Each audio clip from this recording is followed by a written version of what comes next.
Hey everyone, and welcome back to The Music Made Me. Thank you so much for joining us once again. We truly appreciate it. Please make sure you are liking, sharing, following, subscribing to us on whatever streaming platform you are listening on. It truly does help us to come back each and every week with conversations with your favorite artists. Today we're sitting down with Kade Katz. He's the lead singer of rock band Throw the Fight and also an up-and-coming solo artist.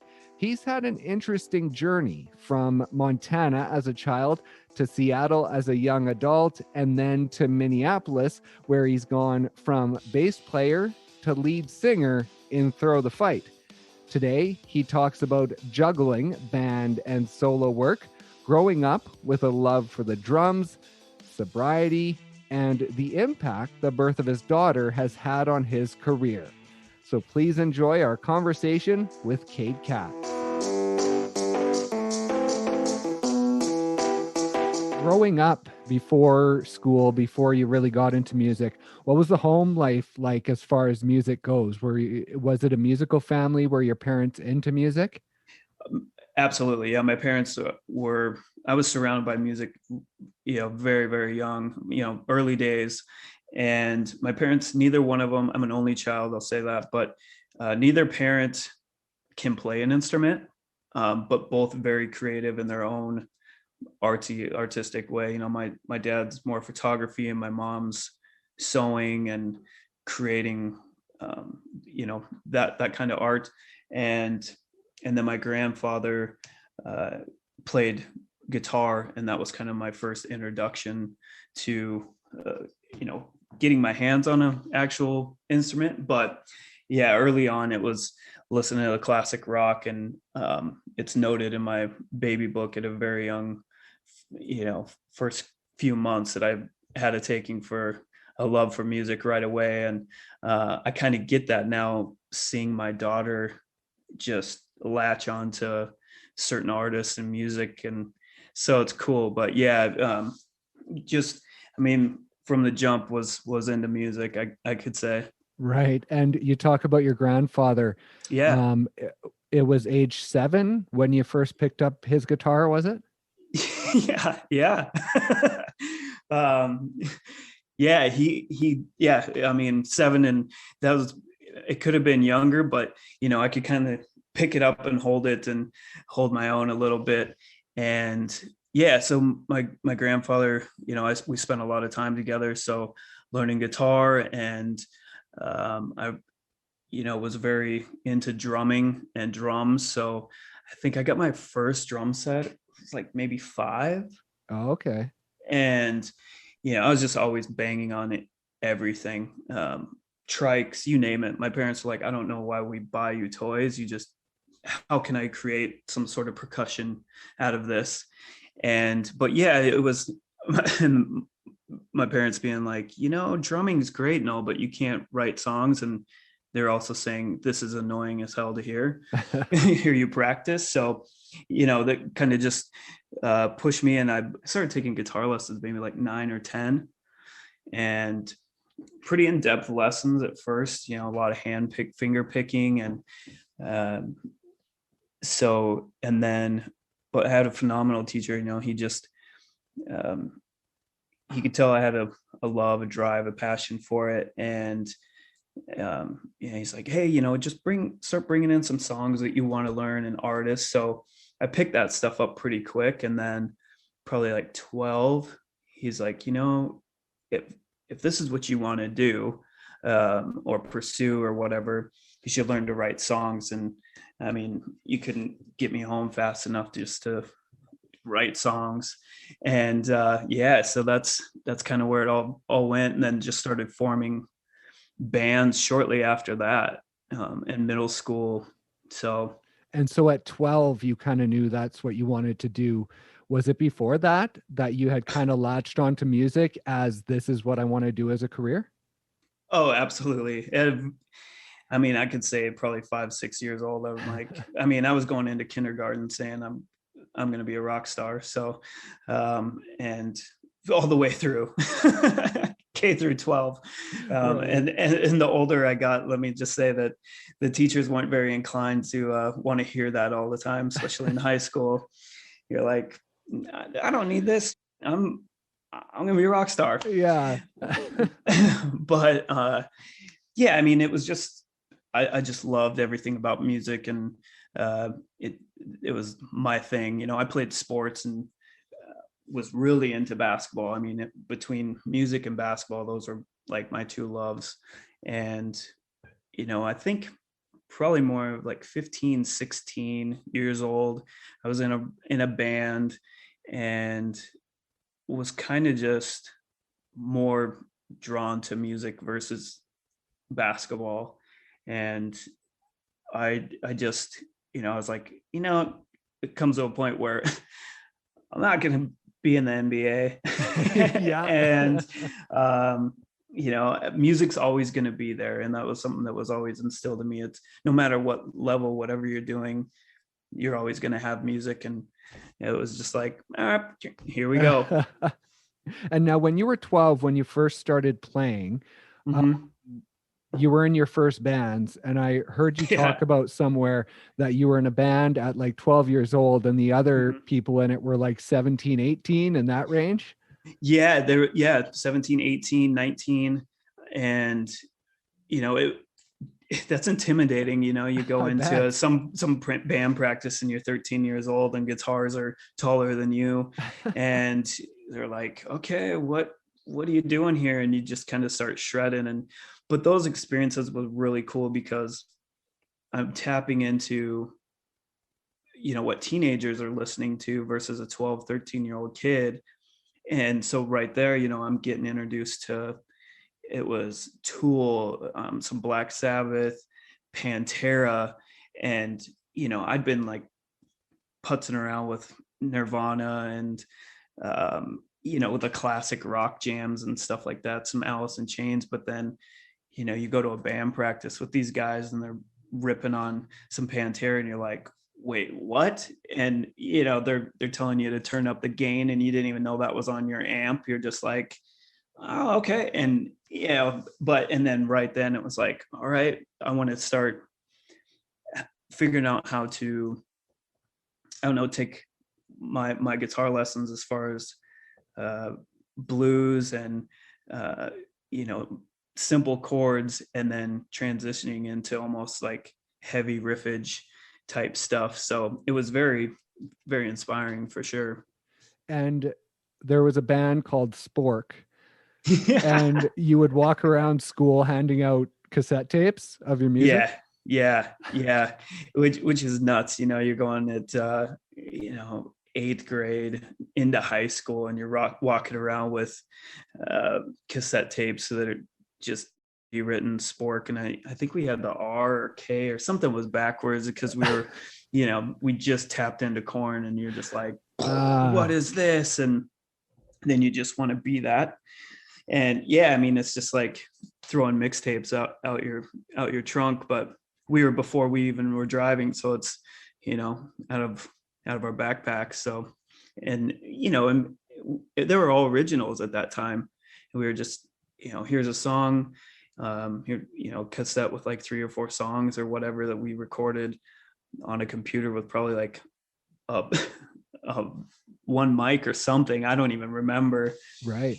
And so from basically 12 years onward through middle school, high school, were you Yeah. constantly in a band?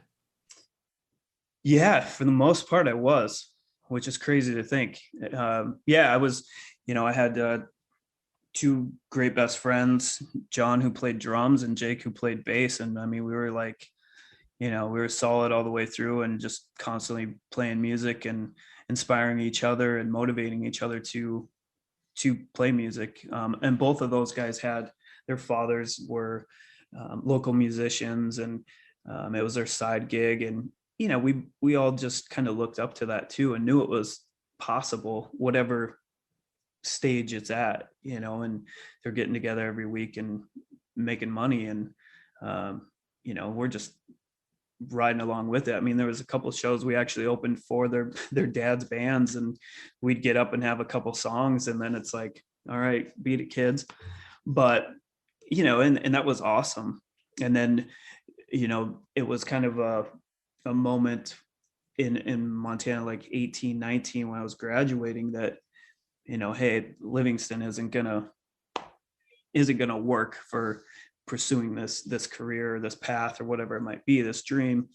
And I was like, I had friends in Washington State, and so I was like, all right, I could move out there and at least have a place to stay and a little network in a sense, right? Mm-hmm.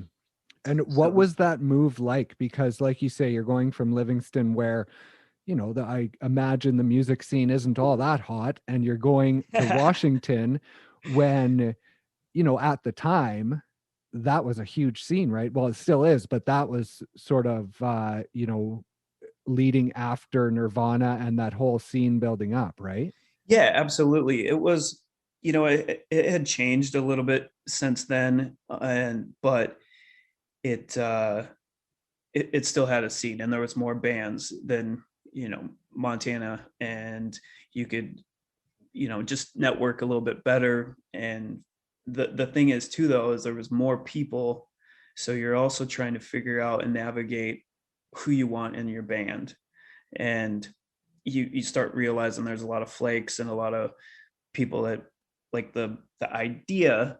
You find that there's the idea of being in a band or whatever, and finding that everyone kind of has different intentions than I may have had. But I did form a band relatively quickly, and just started grinding and practicing. And early on, I don't know how I did it, but got the guts to go to some open mics by myself, and do that sort of thing. And quickly after that, the venues or places I was playing were like, man, do you have a band? Can you come back and play more? And to me, I'm like, holy, I must be doing something right. And quickly then just started building gigs based off those little open mic performances I did. Right. And those acoustic performances, what did those mean for your progression as a lead singer? Because when you're doing it solo, you have to hold the room, right? It's only you.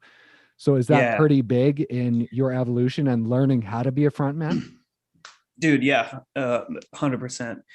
It teaches you a lot as far as just so many things. I mean, like you said, you're holding the audience, you're grabbing the audience, you have to perform, you have to sound good. You could sit in your room and practice, but as soon as you walk in and there's people there, it changes. And just having your skill dialed in, and you quickly learn too what fans or people grab a hold towards, or afterwards like, oh, I really like this song or that. And you're like, okay, what about that song stuck? And then you start really taking that back and figuring out your next set or the next songs you're writing at the time. And but I mean, you're vulnerable, man. It's you and a guitar. And luckily, you only have to play a couple songs, but there's a negative to that too, because you're like, after 2 or 3 songs, you're kind of just getting warmed up, and they're like, all right, let's do 4 or 5. And they're like, okay, next. You're like, all right. Yeah. And so did you spend what, 3 years in the Seattle area? Yeah, roughly probably about 3 years. It was pretty quick stint. And I think I probably would have stayed longer, but over the 3 years, I finally formed a band, and we were going in a good direction. And I just didn't want to start over again, and find new people. And they were two of my best friends. So similar to Throw the Fight, they're my best friends. And so there's just something that's really great about that, and a blessing, really. And so the drummer at the time, he was originally from Minneapolis, and he was like, hey, what, I'm moving back home, let's go there. So we reached out to some local bands via MySpace, just to say, what's the scene like there? What's it all about, right? And it was just positive. positive things. And um, so for us, it was a no brainer. Like, I think I was 23 or something. So you're not like, you don't have anything holding you back. um, That's kind of and, crazy when you think about it. You say you were 23. Like it yeah, feels like you've already lived a full life at that point with all the bands you've been in and all the stuff you yeah, had done. Like that's pretty yeah. crazy. It is pretty crazy. And yeah, we were called I Forgot. That was our band in Seattle. Instead of being I Forgot, when we moved to Minneapolis, we changed our name to Last Ditch Effort. Our joke was just like, well, we moved to Minneapolis and it didn't work in Seattle, or it kind of did, but this is a last ditch effort. You know, Right. if this doesn't work, whatever, which is kind of funny to say looking at it now too. You're like, I'm still going. Yeah, exactly. And so when did you officially join Throw the Fight as a full-time member? Because I know you kind of went back and forth with Yeah. them, right? On I don't want to play bass, but they want you to play bass, but you don't want to play bass. So when Yeah. was it that you officially joined? I think it was 2015. And Ryan, you know, we were just talking one day and he's like, yeah, dude, I'm thinking of doing some more stuff with Throw the Fight. Would you want to, you know, jump in and start writing songs and all this? I'm like, well, hell yeah, I've got a ton of songs right now. And at that time I was just doing solo stuff. It was just like me, solo acoustic. I was playing shows and opening up for friends bands and stuff like that. So I'm like, yeah, Okay. I'm all for it. And yeah, you got to play bass. But you know, the big thing was you know, being in a band with your best friends, and then also just, you know, hey, you're gonna be able to write songs and track whatever you want, and it's just all about doing it and still thriving and having, you know, pursuing your dream. So it was like, all right, let's do it. And quickly we worked on all the stuff for transmissions, and you know, quickly booked the recording on that. And it's just been, you know, pretty Yeah. fast. Yeah, and let's skip ahead now to Yeah. 2019. Mm-hmm. And you've been playing with the band for a few years, and then all of Yeah. a sudden their singer leaves for another band, Yep. and you guys decide that you're going to step into that role. For Right. you, what was that decision like in looking at it? Like, you know, it's easy to change a guitarist, a drummer, and no one will notice, but people are going to notice the change in a front man. So what was your thinking in that, in taking over that role? And my first thing was, you know, I was like, the guys had brought it up to me. You know, they're like, hey, you know, that's easy. You'll just start singing. And you know, for me, being a fan of the band for so many years, being in the band, I'm like, yeah, Throw the Fight. You know, but it was a compliment. So I was like, all right, let's do it. You know, and like you said, it's not just like changing a different member. You're now the voice of the band, and you know, having the longevity that it has, you know, that's some shoes to not really fill, but you're having to keep the old listeners and then also get new listeners. You know, there's going to be a change. But I was excited because, you know, I was actually spending that a whole year working on solo stuff, and I had anticipation of releasing a bunch of solo stuff, and it kind of took us by surprise on some of the Throw the Fight stuff. But I was like, oh man, I have to quickly like transition into headspace of singing like this or whatever. But I was all for it because I my main focus for that year was just to become a better singer for myself. And then kind of to round out the end of that year was like, hey, you have this opportunity to be a lead singer. I'm like, whoa, okay. I'm for that. And going in to Settle Your Sins, you guys had already recorded that album, and you went in and re-recorded it because you obviously weren't the singer on it the first time, so you went in to re-record it. Did you have any pressure on yourself in that regard, in kind of focusing on trying to do it like it had been done, or were you going in with the mindset of I am who I am and I'm going to make it my own? Chris he's like my little therapist, Chris, our guitarist, but he just walked me through it, and he's just like, dude, you got to do what, show your skills and your highlights and what you're good at, and don't think that people need to hear sing, scream, aggressiveness, or whatever it might be, and don't try to do what was the record. This is your record. How do you want to do it? And it just clicked right there that I went into the studio, and man, there was a couple of days I was banging out 2 at a time, and then I spent 10 days just singing everything. And at that time, previous singer, we A-B'd a lot, and then I harmonized a lot, where this was me. Like, I had to do all my harmonies, all the background stuff. Like, Ryan did a couple screams, right. But so that was a lot too. It was taxing, and it was a lot to do in 10 days. And even Grant, our producer, he's like, wait, so how long are you here? And like 10 days. He's like, we got a lot of work to do. I'm like, yeah. And at that time, I mean, luckily I had been singing so much that whole year that I knew my voice was strong enough and wasn't going to fatigue and do that. But still 10 days of 6-8 hour days in a studio singing it's a little different. Yeah. And making that change to frontman, did that change how you approached the solo stuff? Because you say that started sort of at the beginning of 2019. Yeah. When you take over frontman, did you kind of second guess yourself on the solo stuff and thinking, well, I'm the front man here now, so do I have time? Do I want to do the solo stuff? Or were you focused on getting that solo stuff out and starting up that part of your career as well? Yeah, I definitely wanted to continue the solo stuff.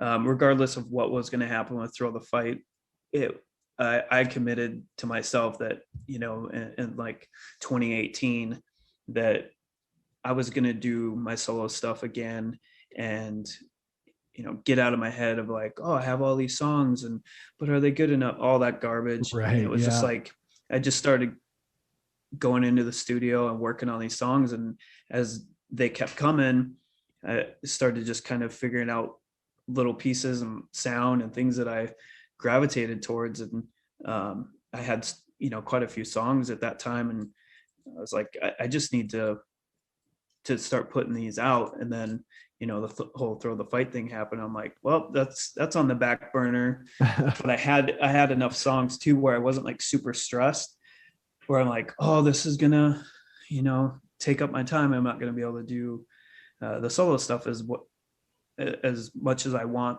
So it was kind of nice too. And like I said, it was nice to almost get in a different headspace and start creating a different way and put myself in a different element. Yeah, it's got to be nice to have that, to kind of step away and almost clear your head when you're working on the solo stuff, I imagine. Yeah, I mean, the thing is with my solo stuff was I have so many songs. I'm constantly writing.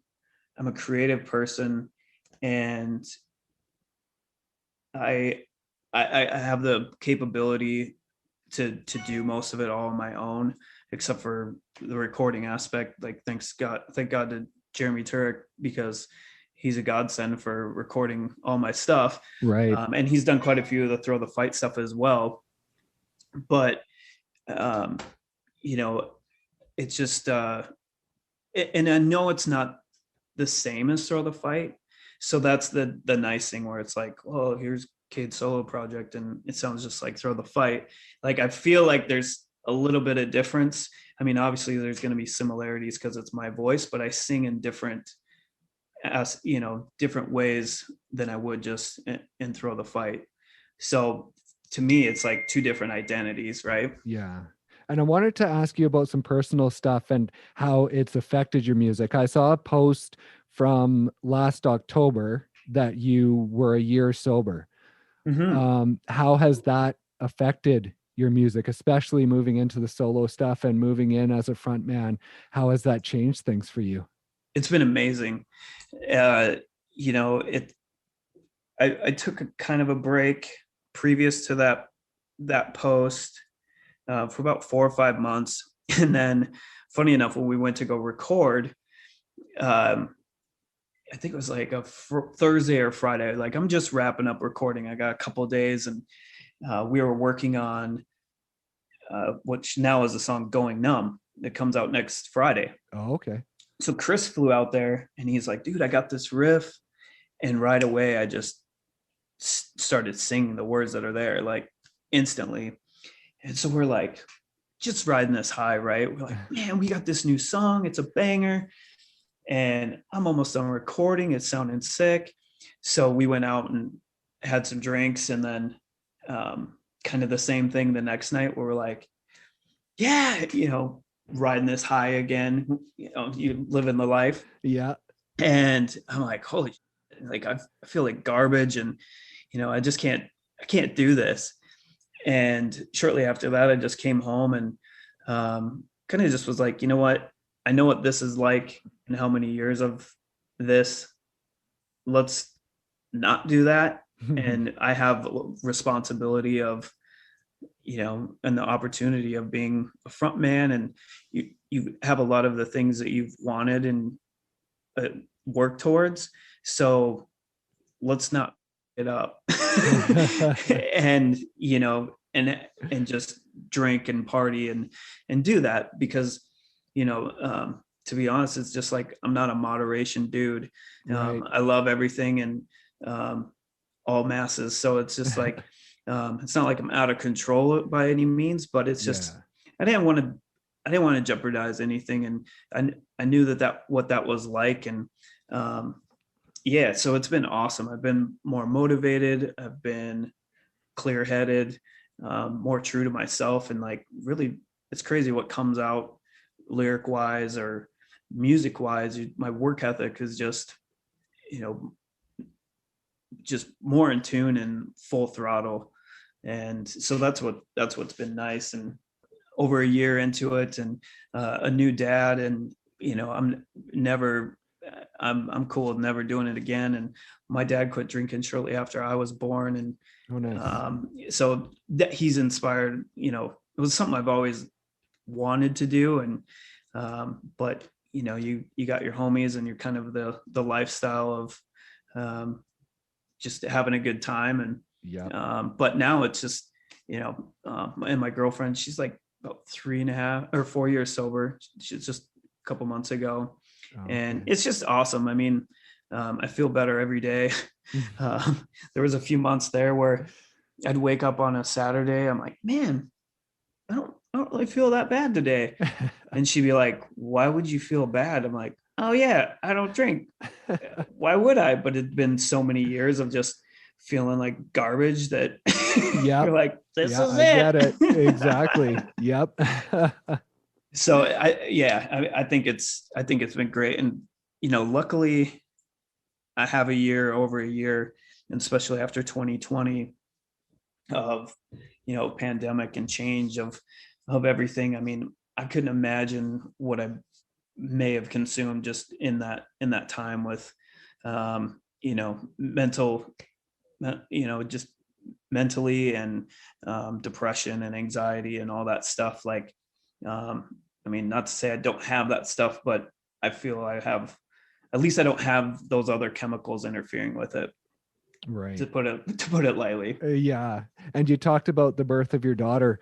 Yeah. How has that affected things in your writing and in your music? I mean, now you're a dad, it's got to take up more time. So now you have all this stuff kind of pulling your attention. So what has it meant for you?